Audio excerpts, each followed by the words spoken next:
తొర్రూరు మున్సిపాలిటీలో చైర్మన్ మరియు vice chairman Congress party కైవసం చేసుకోవడం జరిగింది. ముందు నుంచి చెప్తున్నాం, ఈసారి ధర్మం వైపు ఉంటది ఏదైనా అని అన్నట్టుగానే రెండు కూడా డ్రా తీస్తే చైర్మన్ వైస్ చైర్మన్ కాంగ్రెస్ పార్టీకి రావడం జరిగింది. చెప్పినాం మీరు పగటి కళలు గానే లోపల సీటు కొట్టుకోవద్దామని చెప్పినాం. మరి న్యాయంగా అది జరిగింది. మరి ఎప్పుడే వెన్నుపోటు ఇప్పుడైనా మానుకోండి. ఏమైనా ఉంటే కాంగ్రెస్ పార్టీ అంటే ప్రజల పార్టీ, ప్రజల పక్షాన ఉండే పార్టీ. ఈ మున్సిపాలిటీ ఎన్నికలకి కష్టపడ్డ ప్రతి ఒక్క కాంగ్రెస్ కార్యకర్తకి, ఒక్కొక్క కాంగ్రెస్ సైనికుడికి, కాంగ్రెస్ కుటుంబ సభ్యులందరికీ కూడా ప్రత్యేకమైన ధన్యవాదాలు. ఎందుకంటే ఇది ఒక యుద్ధమే.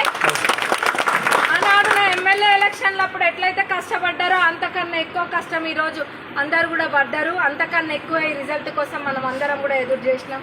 మరి దేవుడు మన పక్షాన ఉన్నాడు. అందరికీ కూడా కంగ్రాచులేషన్స్. పాలకుర్తి నియోజకవర్గ ప్రజలకి, ముఖ్యంగా తొర్రూరు టౌన్ ప్రజలందరూ కూడా కంగ్రాచులేషన్స్.